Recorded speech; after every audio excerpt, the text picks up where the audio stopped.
बाणीक्षेत्र Jagatsinghpur जिलार झंकण प्रगणार बड़साल grammar Kalinag नामक एक कृषक पल्ली आज को प्राय 6 वर्ष आदिकवि सूत्रमुनि सारला दास जन्मग्रहण करते उत्कल भारती मां सारला कृपालाभ कर से सिद्धेश्वर परिवार सारला दास सारला दास परिचित होगापर निजर इष्टदेवी प्राचीन पीठ बड़साल ग्रामर वर्तमान लंडा देउल पार्श्वस्थ नीलकल्पवट मूलर बसी ओडिया भाषा सर्वप्रथम बृहत्तम महाभारत रचना करते से बरगछटी 1999 महाबात्यारे भांगी जाइछि साधना पीठरे महाकविंकर एक ब्रोंज प्रतिमूर्ति निर्माण करने निमंते मध्य सरल पीठ नवीकरण कार्यर मूल नक्शारे रखा अपरपक्षे उत्कल केसरी डॉक्टर हरिकृष्ण महादेव प्रोफेसर बंशीधर महाती ऐतिहासिक कृष्णचंद्र पाणिग्राही आरंभ कर सुरेन्द्र महाती प्रमुख और गवेषक सारला दास जन्मस्थान सारल ग्राम बोली प्रामाणिक तथ्य प्रदान करते विगत किछि वर्ष धरी सारला दास जन्मस्थान को नहीं विवाद बढ़ी चली एक सार्वजनीन सत्य को अस्वीकार कर केतक व्यक्ति संस्कृति को विकृत करने उद्यम कर तेणु सारला दास को नहीं आउ अधिक विवाद भीतर को टाणी नहीं सारला दास जन्मस्थान कालीनाग साधनापीठ मां सारला ठाकुराणी प्राचीन पीठस्थली बड़साल लंडा देउल और समाधिपीठ तेंतुलीपदा ग्रामर मुनि गोसाई मठर उन्नतीकरण म्यूजियम प्रतिष्ठा सहित डॉक्टर महादेव प्रेरणा प्रोफेसर आर्तवल्लभ महादेव और राज्य सरकार साहित्य एकाडेमी संस्कृति विभाग तरफ प्रकाशित सारला महाभारतर पुनଃसंस्करण प्रकाशन निमंते ओडिया भाषा साहित्य संस्कृति प्रतिष्ठान सर्वोपरि ओडिया अस्मिता को बजाय रखा उद्यम आरंभ करथिबा ओडिशा सरकार यथार्थ आशु कार्यानुष्ठान ग्रहण करने बड़साल ग्रामर लंडा देउलଠାରେ आयोजित एक सांबादिक सम्मेलन में दावी कराଯାଇଛି सारला मंदिर मुख्य पूजक रंजन कुमार पंडा आह्वान क्रमे अनुष्ठित इस सांबादिक सम्मेलन में सारला संस्कृति गवेषक रमाकांत राउल कैबल पंडा सुनील मनोहर पंडा पंडित सुधीर चंद्र दास प्रणम राउल प्रीतिरंजन राणा अमृतमय पंडा समेत स्थानीय अंचल और बुद्धिजीवी विशिष्ट मान्यगण व्यक्ति सहित मां सारला वरिष्ठ सेवायत माने निज निजर मत उपस्थापन करते देखा बाकी राज्य सरकार केवे ही समस्त गणदाबी को सम्मान दी यह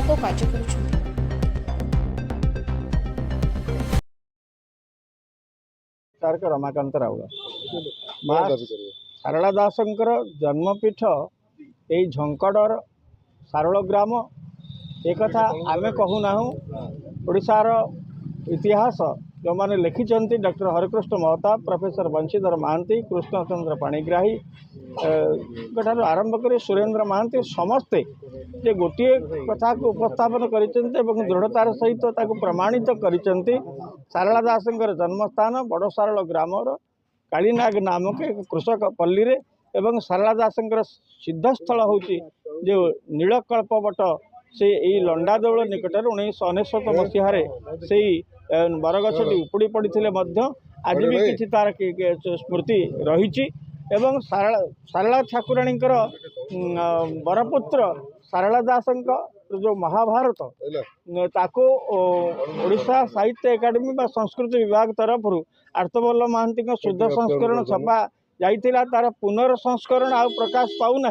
ओडिशार समस्त सारस्वत साधक माने से उत्कंठा आग्रह आवेगर सहित अपेक्षा रही आम राज्य सरकार निकट में दाबी करने को चाहूँ शुद्ध संस्करण पुनर्संस्करण प्रकाश पाऊ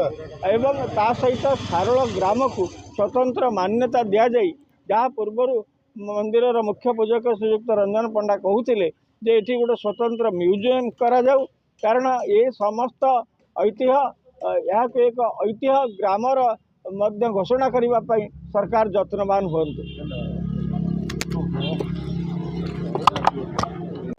मु रंजन कुमार पंडा माँ सारला ठाकुराणी मुख्य पूजक आज ये सांबादिक सम्मेलन करथिन सारला दास जो स्मृति को जीवित करिया मु एतिकी सरकार पाखरे दाबी करने को चाहूँगी जो माटी जो भूमि प्रथमे सारला दास द्वारा सारला ठाकुराणी प्रेरणा रे सारला दास सृष्टि हेले ओडिया भाषा ओडिया साहित्य सृष्टि है जहाँ फल ओडिशा जाति सृष्टि है ओडिशा राष्ट्र सृष्टि है से निर्दिष्ट भूमिटी आज पर्यंत अवहेलित कौन सी सरकार ध्यान देना मो भाई मानक जगतसिंहपुर समस्त जनसाधारण को निवेदन करुच्ची से स्वर उत्तोलन करंतु जे से स्थान को चिन्हट करा जाऊ एवं से स्थान किछि स्मृति जाग्र स्मृति प्रतिष्ठा हो एवं एक म्यूजियम प्रतिष्ठा हो जो सारला ठाकुराणी डाकुचंती, सारला दास लेखुचंती, सारला दास कृषि क्षेत्र में काम करुचंती, सारला दास गणेश को वंदना करुचंती, नीलकल्प बटाबली बसी महाभारत लेखुचंती। से कथा पाई से भूमि से ग्राम को एक ऐतिह्य ग्रामर मान्यता प्रदान करंतु एवं से जगार ही ऐतिह्य ग्रामर उन्नतिकरण आरंभ हो। किसी कथाकार बा किसी लेखक जे कि गोटे माने भूल तथ्य तो उपस्थापन करुचंती जे सारला दासंकर ग्राम जगतसिंहपुर जो सारल ग्राम नुहे बोली ताकू नहीं कौन शुणु 1954 मसीहा बेलू विद्वान गोपीनाथ महांती एक कथा प्रथमे उठे 1954 आउ 2025 भितर बहु पार्थक्य अनेक तालपत्र पोथी सेतबेलू उद्धार हो पारि नथिला शुद्ध संस्करण हो पारि नथिला। आज भितर अनेक तालपत्र आपणकर अच्युतानंदर वर्णचरित गीता जदि पढ़िबे आउ केही कहिबे नाही जे सारला दासंग गाँ झंकड़ नुह। वृद्ध गंगा चंद्रभागा झंकड़े अच्छी, सारला दासंग नाती झंकड़े अच्छा एवं तेणु झंकड़े सारला दास को बाद दि जाए आउ एक हास्यास्पद कथा या आम आउ गुरुत्व देवा उचित नुह। अस्मिता कथा कहते आरंभ बोली जो कहते ओडिया अस्मिता पर ध्यान देथिबा सरकार को निवेदन जदि से बरपुत्र मानक ग्राम को सतरे मान्यता देवा चाहूँगी आंतरिकतार सहित ताहले प्रथमे तार शुभटा सारला ठाकुराणी ग्राम सारल ग्राम सारला दास आरंभ करंतु। 1954 मसीहा बेलू विद्वान गोपीनाथ महांती एक कथा प्रथमे उठे 1954 आउ 2025 भितर बहु पार्थक्य अनेक तालपत्र पोथी सेतबेलू उद्धार हो पारि नथिला शुद्ध संस्करण हो पारि नथिला। आज भितर अनेक तालपत्र आपणकर अच्युतानंदर वर्णचरित गीता जदि पढ़िबे आउ केही कहिबे नाही जे सारला दासंग गाँ झंकड़ नुह। वृद्ध गंगा चंद्रभागा झंकड़े अच्छी, सारला दासंग नाती झंकड़े अच्छा एवं तेणु झंकड़े सारला दास को बाद दि जाए आउ एक हास्यास्पद कथा या आम आउ गुरुत्व देवा उचित